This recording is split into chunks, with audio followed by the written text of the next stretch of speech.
Hello বন্ধুরা, জানকী লাইফস্টাইলে সবাইকে স্বাগত।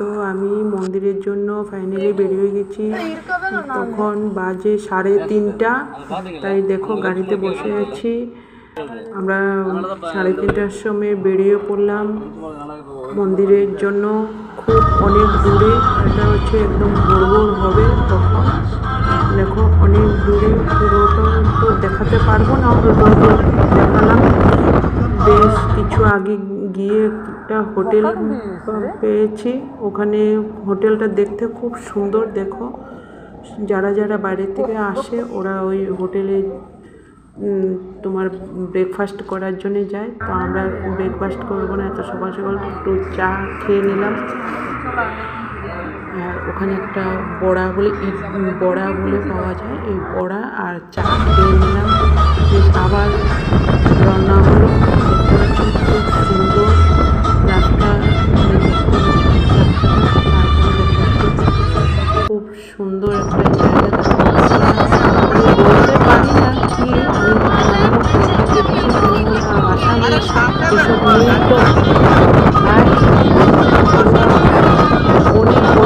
পাখার মতো দেখা যাচ্ছে।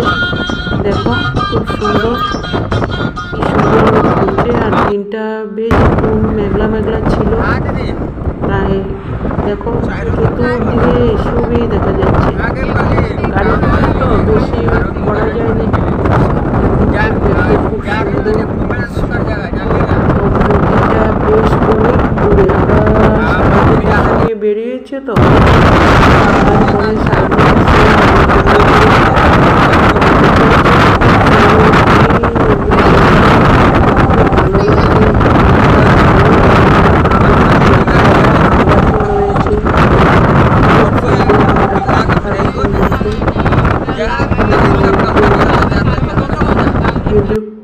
হেলিকপ্টারের যে পাখাগুলো থাকে সেরকম।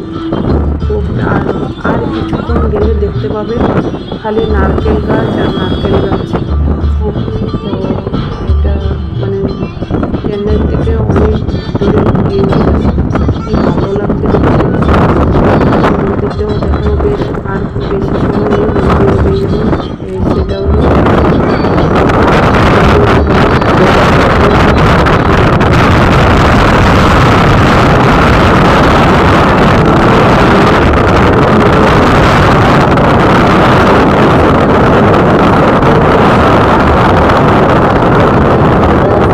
থাকে।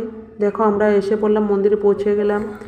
গাড়ি পার্কিংয়ে রাখা হয়েছে, অনেক গাড়ি। সারাটা পুরা যে নারকেলেই গাছ, শুধু নারকেল গাছ।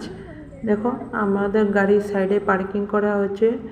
এখন মন্দিরের দিকে রওনা হব। দেখো মন্দিরের সামনে অনেক দোকানপাট বয়েছে। দেখো অনেক দোকানপাট আছে, বসেছে। দেখো ওখানে আমরা যেরকম মন্দিরে পুজো দিলে অনেক রকমের ফল নিয়ে যাই, ওখানে পুজো করতে গেলে আগে এই যে লেবু নিতে হবে। লেবু, দেখো আমরা লেবু কিনছি। হ্যাঁ, আর অনেক জিনিস, কিন্তু হাত দিতে পারবে না, এমন যে দাম।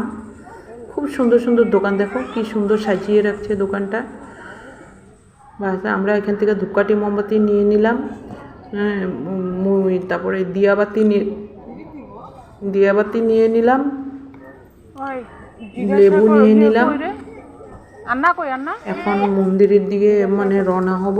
মন্দির বেশ আর একটু এগোলে মন্দির। তো বন্ধুরা, যারা যারা এই মন্দিরটা দেখেছো